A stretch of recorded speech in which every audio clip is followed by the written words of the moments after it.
प्रणाम करने लगे, पैर छूने लगे। महंत जी के मुंह से आशीर्वाद निकल गया, फूलवान भवा। नंद बाबा हाथ जोड़कर बोले, अरे महाराज, इस 90 साल की उम्र में कहां से पुत्र मुझे होगा, एक ऐसा आशीर्वाद आप दे रहे हैं। संत महात्मा कहने लगे, बाबा अब तो मुंह से निकल गया, उम्र न हो देवरी से बाणी। अब मुंह से निकल गया है तो असत्य नहीं होगा। रही बात, अब आपकी जिम्मेदारी है कि आप हम लोगों की व्यवस्था करिए, खान पान की व्यवस्था करिए। मैं आपके यहाँ यही तब तक रहूंगा जब तक कि आपको पुत्र नहीं हो जाएगा। हम लोग पूजा पाठ करेंगे, जप करेंगे और पुत्र आपको होगा। बोले महाराज, आप लोगों के आशीर्वाद से किसी चीज की कमी नहीं है, सब कुछ है और ठीक है। अब क्या भाई, रोज ब्राह्मणों की सेवा होने लगी और ब्राह्मण महंतो संतो वे सभी लोग पूजा पाठ जप करने लगे। नंद बाबा की सेवा का ऐसा चमत्कार हुआ, आशीर्वाद से किसी ने चीज की तरह नंद बाबा के जीवन में ऐसा चमत्कार हुआ कि यशोदा रानी 80 वर्ष की है। 80 वर्ष के अवस्था में परम लाभ हो गयो। जो नंद बाबा को भनक पड़ी तो खुशी का पारावार न रहा। गोपियन ने 84 गज के लहंगा सिलवाई के तैयार करवा लिए। नंद बाबा अपनी बहन सुनंदा को 2 महीना पहले से ही अपने घर ले आए। यशोदा भाभी की खूब सेवा करती और आज रात क्या हुआ, कब हुआ, किसी को कुछ पता नहीं चला। किसी की नींद भी नहीं खुली कि कब यह कन्हैया आ गए, कहां से आ गए, कब पैदा हो गए, कोई देख नहीं पाया।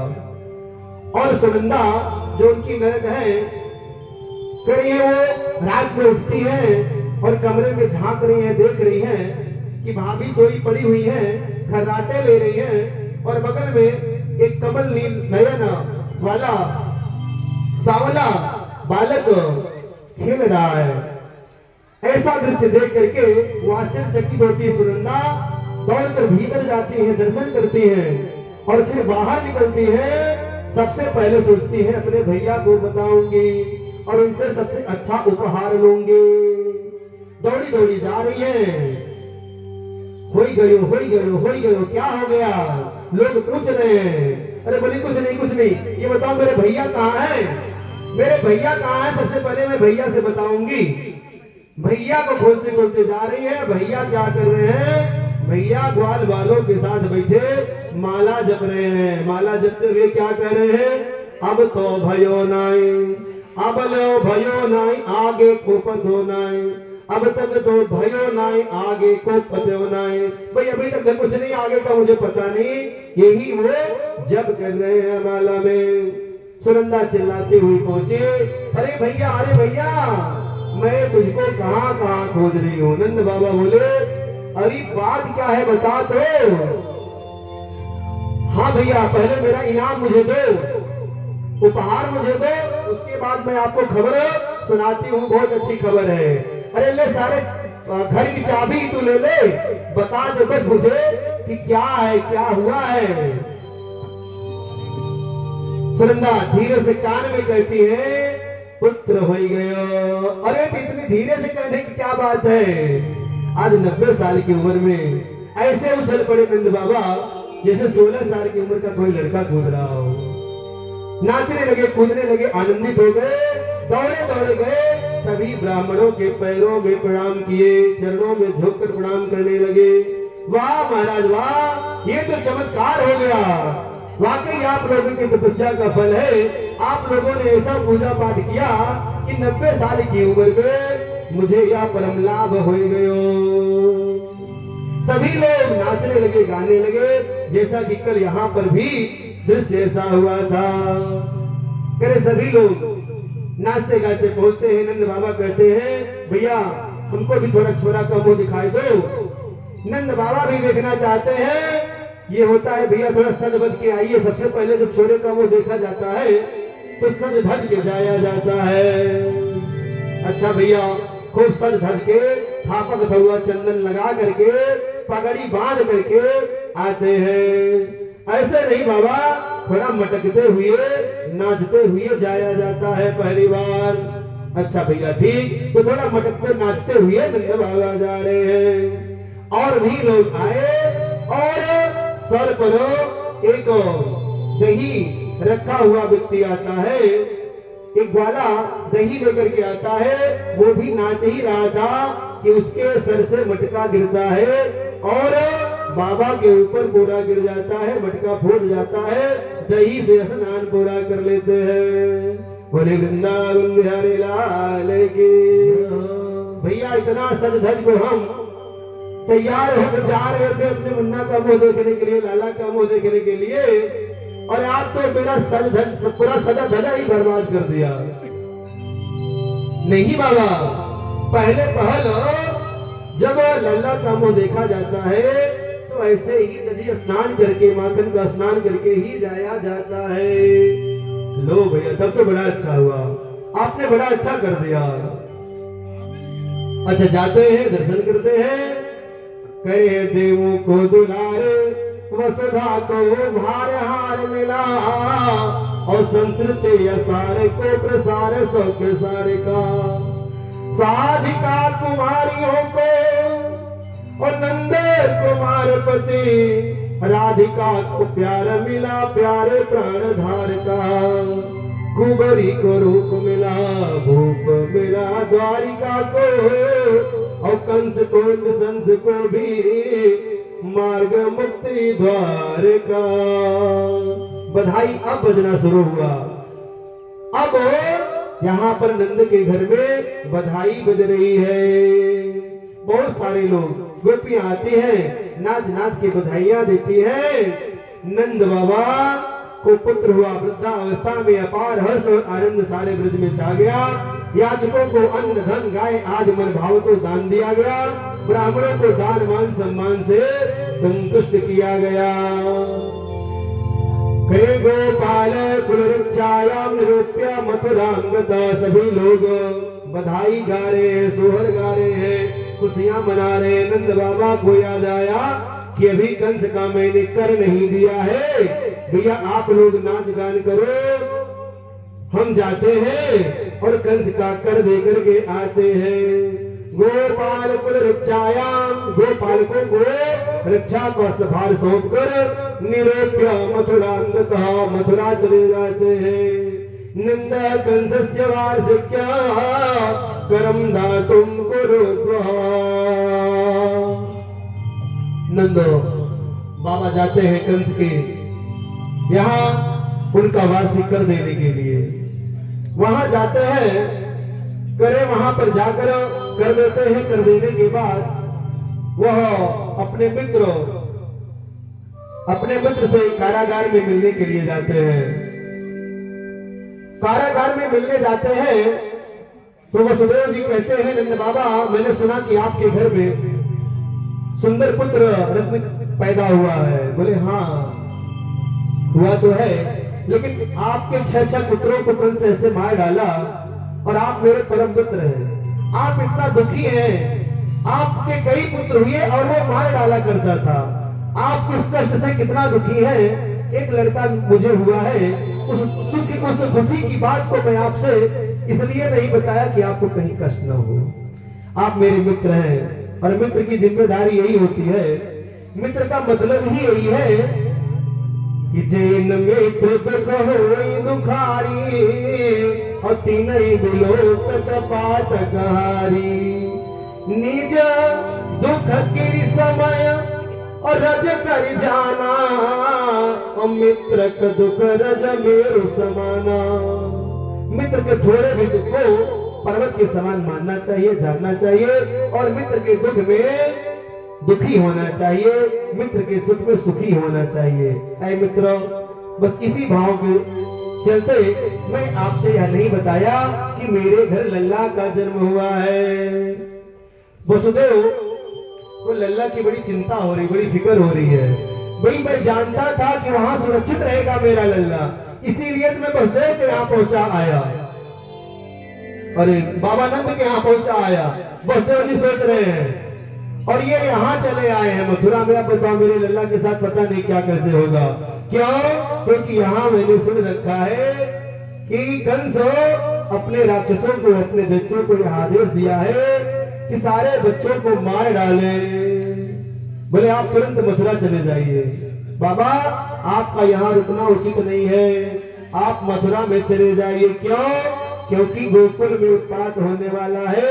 नंद बाबा की धड़कन तेज हो गई। तुरंत बोले नारायण मेरे छोरे की रक्षा करिएगा।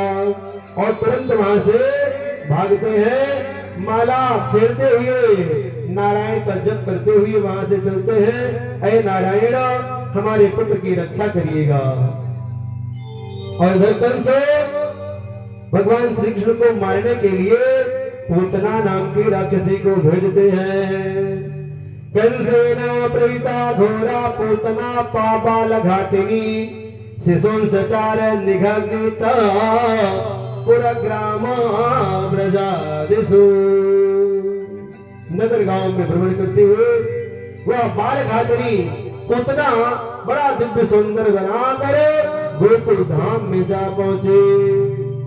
सुखदेव जी कहते हैं परीक्षित हो, पूतना ऐसा अपना रूप बनाए, ऐसा सज धज के आज गई है कि जैसे मानो कि लक्ष्मी जी नारायण का दर्शन करने आई हो। ब्रज में जा पहुंची पूतना। पूतना का शाब्दिक अर्थ बताया गया है, पूत माने पुत्र और ना माने नहीं, जिसके कोई पुत्र न हो। पूतना कंस की दासी थी, घटोदर राक्षस की पत्नी है। बधाई देने सारे लोग जा रहे हैं, उसी में ऐसा दिव्य लौकिक रूप बनाकर पूतना भी जा पहुंचते हैं। पूतना सोए हुए लल्ला को जा उठा लेती है और लेकर के अपने स्तनों में विष लगाई हुई है, वह दूध पिलाने लगती है। धीरे धीरे लेकर बाहर निकल जाते हैं। कन्हैया सोच रहे हैं भाई मैं आया था यहाँ माखन मिश्री खाने के लिए, अभी तो माखन मिश्री का दर्शन नहीं हुआ और ये मेरी मौसी जी आ गई मुझे जहर पिलाने के लिए, विष का घोट पिलाने के लिए। अब भगवान नारायण कन्हैया आंखें बंद कर लिए, बाबा भोलेनाथ का ध्यान करने लगे।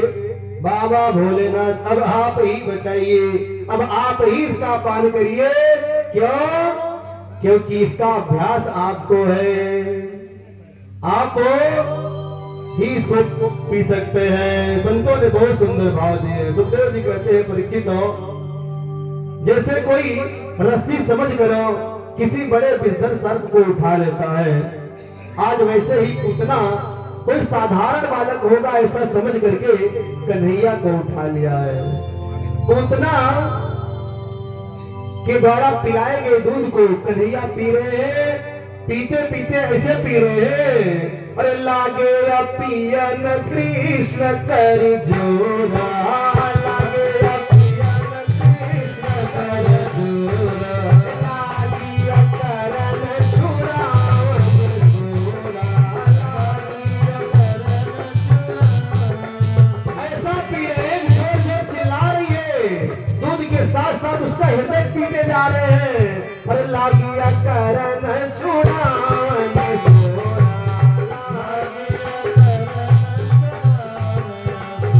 चिल्लाने लगी पूतना, जोर जोर चिल्ला रही है। सामुंच मुंचालमते प्रभासरे निजपेट्य माला खिलजे वर्मा मे मृत्य नेत्रे चरण भजो मोह प्रसन्न गाता जगते। जोर जोर से चिल्ला रही है, रुदन कर रही है। अंत को गत्वा कन्हैया पीते पीते उसके प्राण को ही ले लेते हैं, उसका प्राणांत हो जाता है। और पूतना विशाल काय शरीर वाली पूतना वहां गिर जाती है। करेंद्र बाबा भी धीरे धीरे आ पहुंचते हैं। सभी लोग बताए ऐसी ऐसी घटना हो गई। अरे भाई तभी तो वहां मेरा मित्र कह ही रहा था, क्योंकि वो ज्योतिष विद्या का बड़ा जानकार है और सदैव सत्य बोलते हैं। वसुदेव जी मुझसे बोले कि तुम्हारे यहाँ उत्पात होगा। यहाँ देखो पहले सच में उत्पात हुई। कन्हैया पूतना के वक्षस्थल पर खेल रहे हैं। माँ यशोदा जाते हैं, दौड़ी दौड़ी उठा लेती हैं, लेकर के अपना दूध पिलाने लगती हैं। जब बच्चा दूध पीने लगता है तो माताएं समझ लेते हैं बच्चा हमारा स्वस्थ है, कोई दिक्कत कोई परेशानी नहीं है। मैया अपना दूध पिला रही है। पूतना जहां पर गिरी है वहां 6 कोस की दूरी में सारे पेड़ पौधे से सारे वृक्ष टूट कर गिर चुके हैं। नंद बाबा बोले भैया सभी अपने अपने घर से कुल्हाड़ी लाओ और यहाँ जितने भी पेड़ पौधे गिरे हुए टूटे फूटे हैं पहले तो इस पूतना के शरीर को काट कर एक पर रख दो, उसके बाद इन वृक्षों की शाखाओं को वृक्षों को लेकर उसके ऊपर रखो और उसे जला दो। तो इस तरह से पूतना का दाह संस्कार हुआ। भगवान की कृपा हुई, पूतना को मोक्ष की प्राप्ति हुई। भगवान जिसके दुग्ध का पान करे निश्चित रूप से उसको मोक्ष की प्राप्ति होगी। करे पूतना दानवराज बलि की पुत्री थी, रत्नमाला, जिसने वामन भगवान को अति मनमोहक शैशवावस्था में देखकर पुत्र बनाने को सोच रही थी।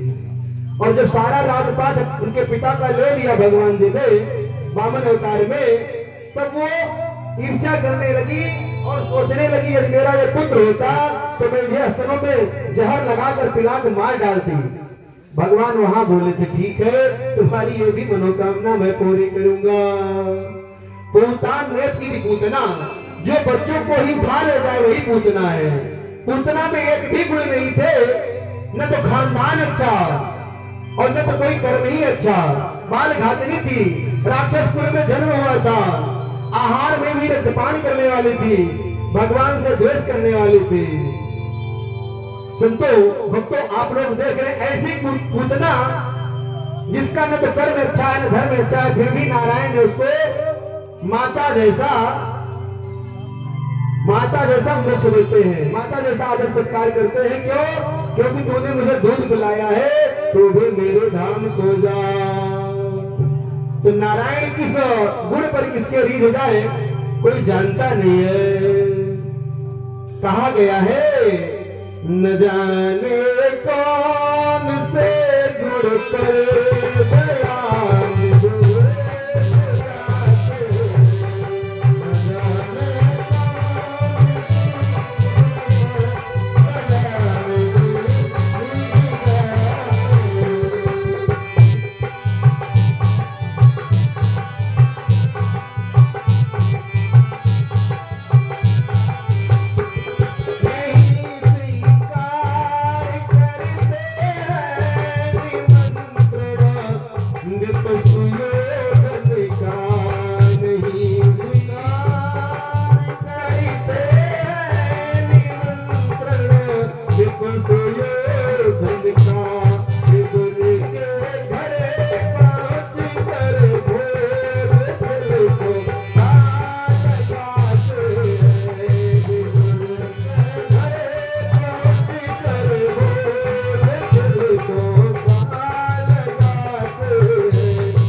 भगवान की शरण में आ जाता है।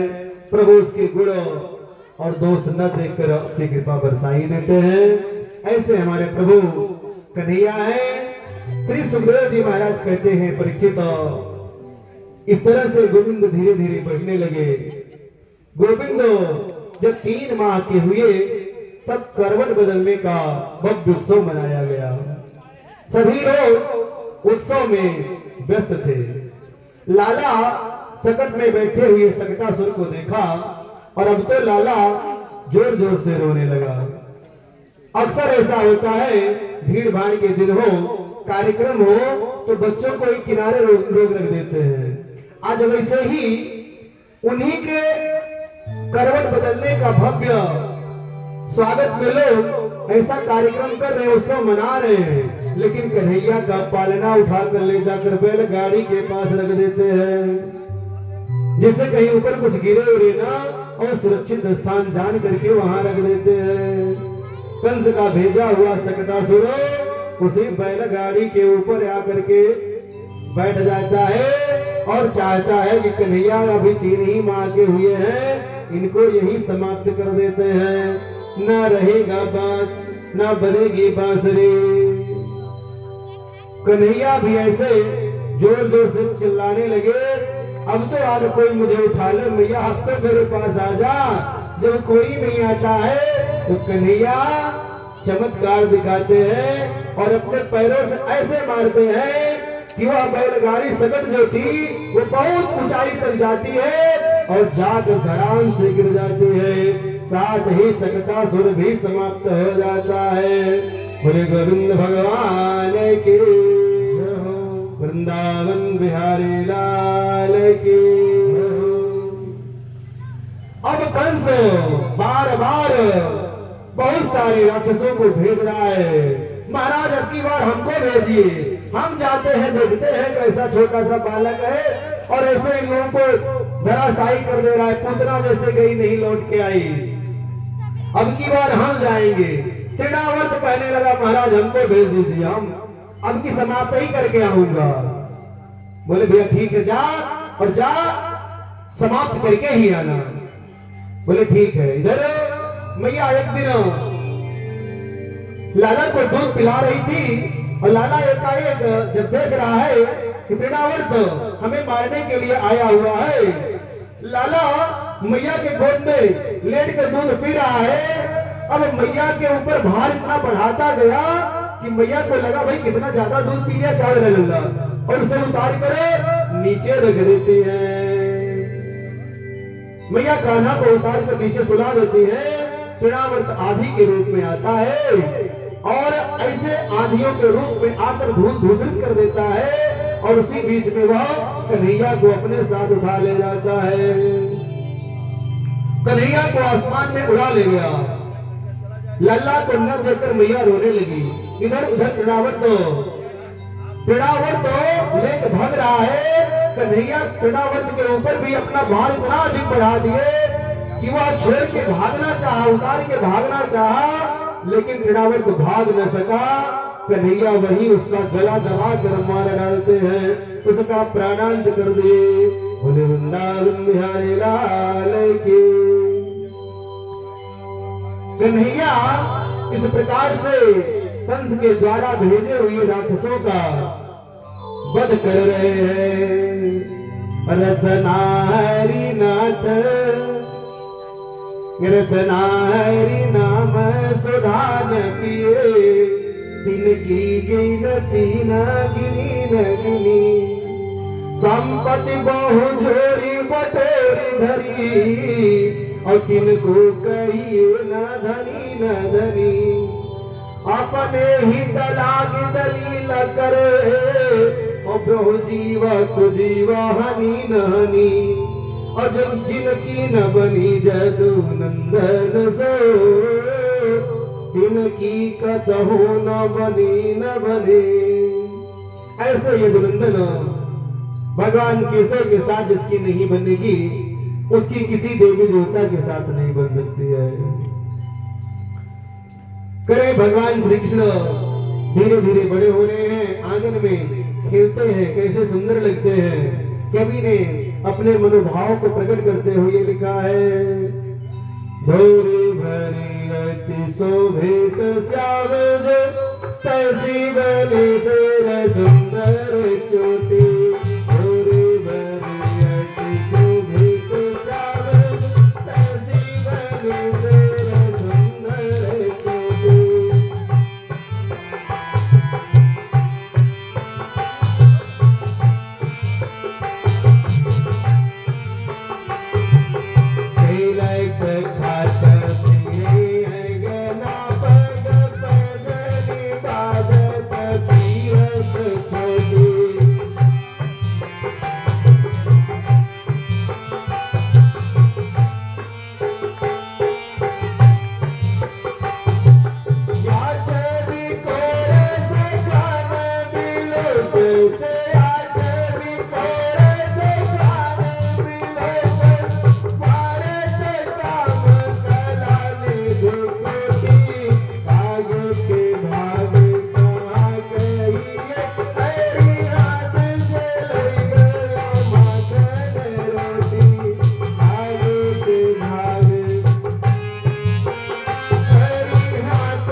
कन्हैया अपने हाथों में किस प्रकार से रोटी लेके खा रहे थे और कौवा किस प्रकार से काकभुसुंडी जी महाराज कौवे के भेष में आते हैं, उनको शंका होती है कि देखे कि हमारे भगवान अवतार लिए हैं, चलो थोड़ा भगवान के साथ हम भी उनकी बाल लीला का दर्शन करेंगे। दर्शन करने आए हैं काकभुसुंडी जी महाराज, देखते हैं रोटी लेने के लिए बार बार प्रयास करते हैं और कन्हैया रोटी देते नहीं है, अपनी तरफ खींच लेते हैं। अंत में वह कौवा रोटी ले ही लेता है, लेके उड़ जाता है। करे कागे के भाग कहाँ कहिए, हरि हाथ से ले गयो माखन रोटी। वह कौवा बड़ा ही बड़भागी है, बड़ भाग्यशाली है कि जो केसर के हाथ से रोटी लेके खाता है, लेके जाता है। अच्छा वो उड़ रहा है, देख रहा है पीछे पीछे बालक भी रोता आ रहा है पीछे पीछे। तो वो जैसे जहां उड़ता जा रहा है वहां वहां देख रहा है हमारे पीछे कन्हैया रोता हुआ चला आ रहा है। ये कैसा भाई ब्रह्म है जो छोटे से रोटी के टुकड़े के लिए रो रहा है, मेरा पीछा ही नहीं छोड़ रहा है। लोका लोक भ्रमत मेरी, काकभुसुंडी जी महाराज कहते हैं, लोका लोक भ्रमत मेरी और पड़ गई मंद उड़ान, और हो पराजित मैं परा श्याम चरण में। तीनों लोकों में भ्रमण किया, कहीं उसे ठिकाना नहीं मिला। जहां जाए वहीं पीछे रहता हुआ बालक, जहां जाए वहीं पीछे रहते हुए कन्हैया। अब अंत में आकर करे हो ये पराजित मय परो और श्याम चरण में। नारद जी आसमान में विचरण करते हुए नारद जी देखकर प्रसन्न हो जाते हैं। ये काकभुसुंडी और भगवान की बाल लीला को देखकर नारद जी प्रसन्न हो रहे हैं, गा रहे हैं, कागा संग खेले श्याम सलोने, कागा संग खेले श्याम सलोने, कागा संग खेले श्याम सलोने, कागा संग खेले श्याम सलोने। इस जगती के जीवन में, इस जग के जीवन में मानो श्याम के खेल खिलौने, कागा संग खेले मेरा श्याम सलोने, कागा संग खेले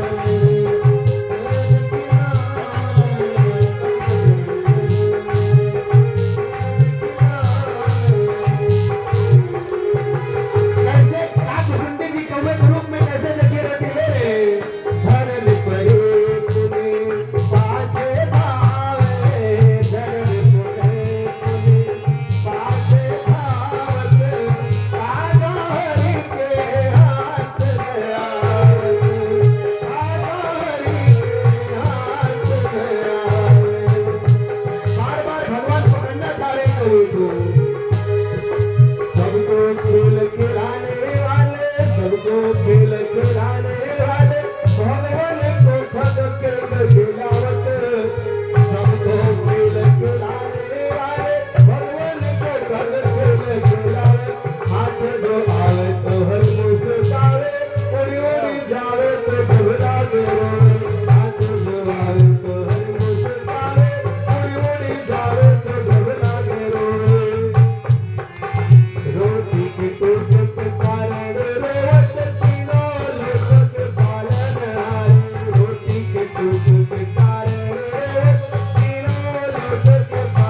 मेरे पीछे पीछे दौड़ रहे रो रहे हैं।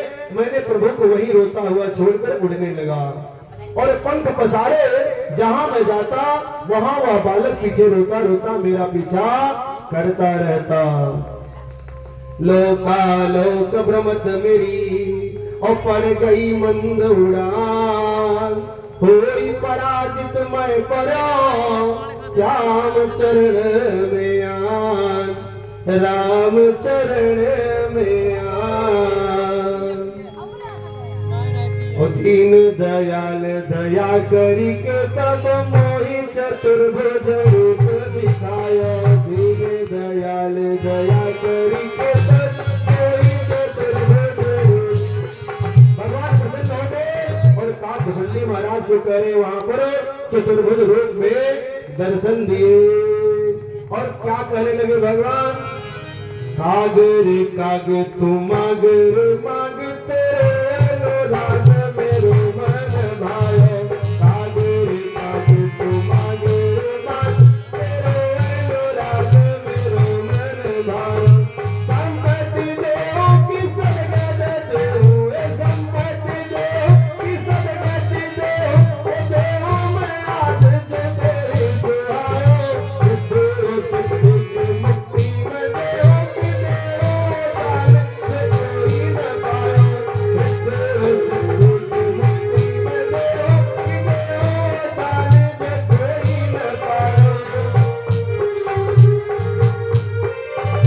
भगवान कहने लगे मैं तुम्हारी भक्ति से बहुत प्रसन्न हूँ, मांगो तुम क्या चाहते हो। काग भुसंडी जी महाराज भी बहुत बड़े भागवत भक्त है। उन्होंने कहा महाराज मुझे कुछ नहीं चाहिए, सभी सुखों की खान भक्ति, आप सिर्फ मुझे भक्ति दे दीजिए, मैं उसी में प्रसन्न रहूंगा प्रभु। फिर कभी मुझे यह भ्रम न हो, आपके ही भक्ति में मैं रमा रहूं। बोलिए वृंदावन बिहारी लाल की। गर्ग पुरोहितो राजन यदो नाम सोमादपा ब्रजरामानंदस्य वसुदेवा प्रचोदिता। भगवान श्री कृष्ण की सुंदरता को देखो तुलसीदास जी ने लिखा है, वरदंत की पंगति गुंद कलिया धराधर पल्लव खोलन के घोघरारे लट लट के मुख ऊपर कुंडल लोलक फूलन की चकला चमके होली भीम जब छवि मोतिन मालिया मोलन की चावर प्राण करे तुलसी बलि जाओ लाजो के बोलन की।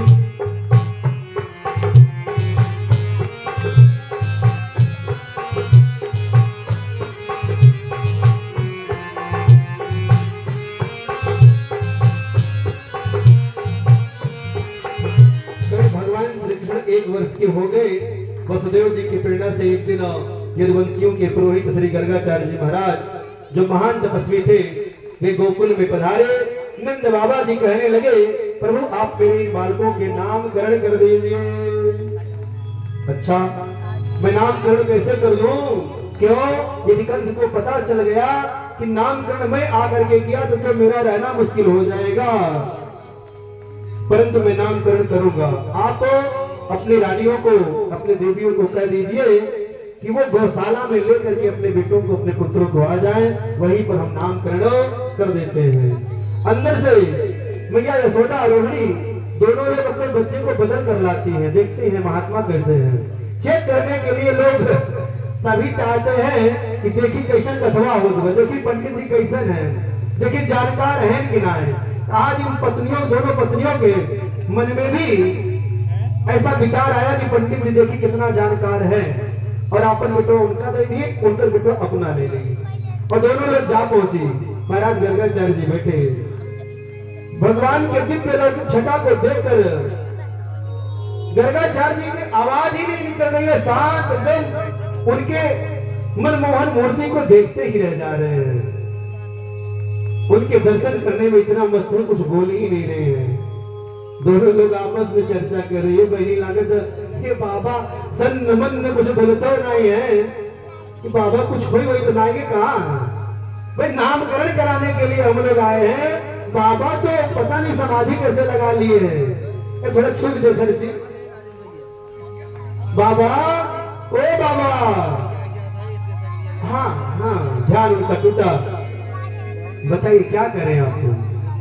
अरे हम लोग नाम पूछने आए हैं, हमारे पुत्रों का नाम आप रख दीजिए। अच्छा, तो अपने अपने बेटों को अपने पास ले लीजिए। अच्छा अच्छा, ये जान गए हो तुरंत। अच्छा, बंदी कर ली, बहुत जानकार है। अब तो भाई कुछ बोलना नहीं है, जो हुआ है सरो खाली, कुछ कहना नहीं है भाई। इनका नाम हम क्या रख दे? फिर भी आप लोग पूछ रहे हैं तो हम बता रहे हैं। इनके नाम अनंत अनूपा, और मैं अब कहबा सुमति अनुरूपा। इनके नाम अनंत है। मैं अपने मति बुद्धि के अनुसार जितना ज्ञान मुझे है, मैं उस हिसाब से इनके नामकरण को करने का प्रयास करता हूँ। नंद बाबा ने कहा ठीक है महाराज, आप जो रख देंगे हम वही नाम मान लेंगे। गर्गाचार्य ने कहा बड़े बेटे का नाम आपके संकर्षण होगा, बलभद्र, रामा, इस प्रकार से तीनों नामों को से आप पुकार सकते हैं इनको।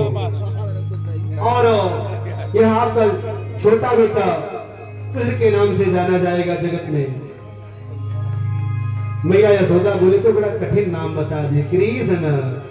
हम कैसे बोल पाए बाबा? इसे कठिन भाई, 80 साल की उम्र में इनको पुत्र हुआ है, बुढ़ापा अवस्था है, ये कठिन नाम है भाई। मैंने तो यही नाम रख दिया है, नाम की भी बड़ी महिमा है।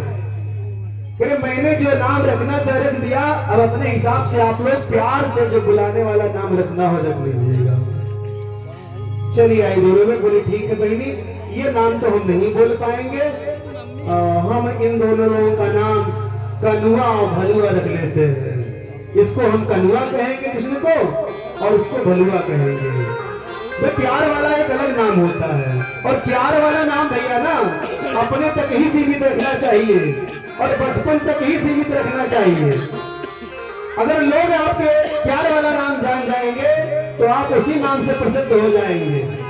कितने लोग गुड़िया गुड़िया कहकर छोटी बच्चियों को बुलाते हैं, और कुछ लोग उनका नाम ही रख देते हैं गुड़िया। अब 80 साल की जब बुढ़िया हो जाएंगे, उनको कोई गुड़िया कहने तो कैसा लगेगा? तो नाम रखने में बड़ा ध्यान देना चाहिए भाई। प्यार से बुलाने वाले नाम चाहे जो रख लीजिए, लेकिन एक नाम जो होता है उस नाम में कुछ ऐसा होना चाहिए जिससे भाव प्रकट हो, किसी भी उम्र में बोला जाना चाहिए।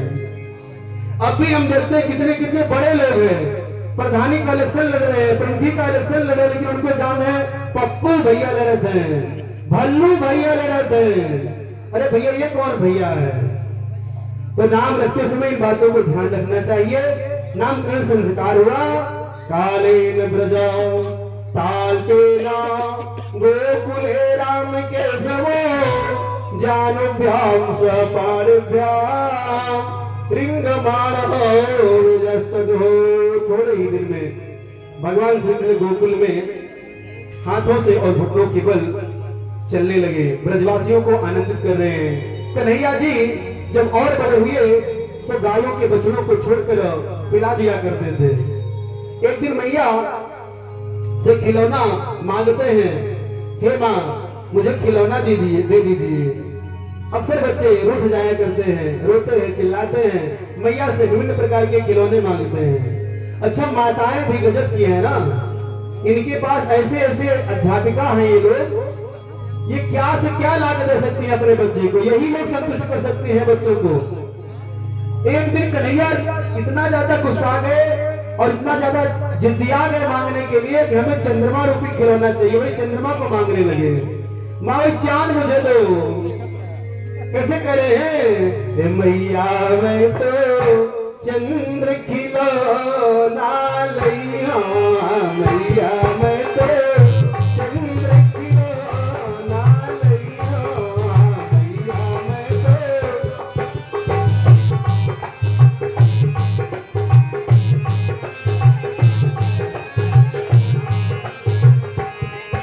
दूध नहीं पी रहे हैं, क्यों?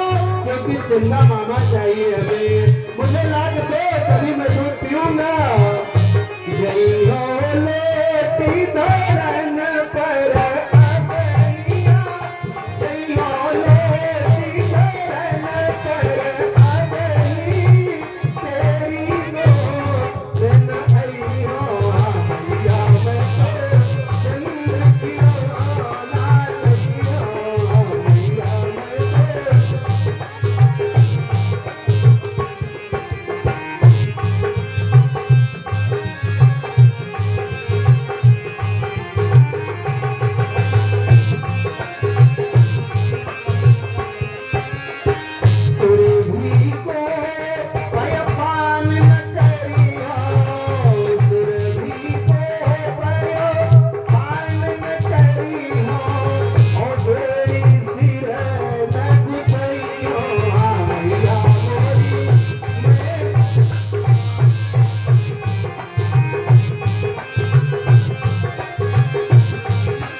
मैया एक परात में पानी लेते हैं, नहीं मानते कि नहीं, ऐसे नहीं मानेंगे, ये दुल्हन उल्हन के चक्कर हमें नहीं पड़ना है, मैया मुझे चाहिए। तो माताएं ऐसा उपाय करती है, बहुत सारा उपाय उनके पास होता है। मैया रानी एक परात पानी लाती है, पानी में चंदा मामा दिखाई देने लगते हैं और उसी चंदा मामा में खेलने लगते हैं कन्हैया और मान जाते हैं, दूध पी लेते हैं। बोले वृंदावन बिहारी लाल की। एक बार बलराम आदि ग्वाल बाल खेलते खेलते यशोदा मैया के पास पहुंच गए और उलाहना देने लगे, मैया आज गोविंद ने हम सबके साथ में माटी खाई है, हम साथ खेल रहे थे, मैंने देखा कि वो मिट्टी खा रहे हैं। कन्हैया रोने लगे, मैया के पास लोग ले आए, मैया कहने लगी, भैया कन्हैया तूने मिट्टी खाया? नहीं माँ, ये लोग झूठ मूठ शिकायत कर रहे हैं, मैंने मिट्टी नहीं खाई। अगर तुझे नहीं विश्वास है तो मेरा मुंह खोल के देख लो। हाँ ये बात तो सही कह रहा है, मैं तेरा मुंह ही खोल के देख लेती हूँ, दिखा क्या तूने मिट्टी खाया है कि नहीं खाया है। कन्हैया जैसे ही मुंह खोलते हैं दिखाने के लिए, मैया मुंह में देख रही है, क्या देख रही है? अगमितर विश्वसे शिव चैतुरानन और बहुगिरि सरित सिंधु मही कानना, काल कर्म गुण ज्ञान स्वभाव, सो देखा जो सुना न खाओ। देखिए माया सब विधि गाढ़ी, अवति सभी तिजोरे करत कर ठाड़ी। तो भयभीत हो गई, हाथ जोड़ ली, और ये महाराज ये सब क्या दिखाई दे रहा है? धन पुलकित मन वचन नयावा और नयन मोद चरण निसरनावा। बार बार भगवान को प्रणाम करने लगी, महाराज ये सब मैं अपने लाला के मुंह में क्या देख रही हूँ? आश्चर्यचकित हो प्रणाम करने लगी। तुरंत भगवान ने अपना प्रभाव खींच लिया, मैया की मति पुनः वैसे ही हो गई। मैया लल्ला को दूध पिलाने लगी, वो सारी बात भूल गई। बोले वृंदावन बिहारी लाल की।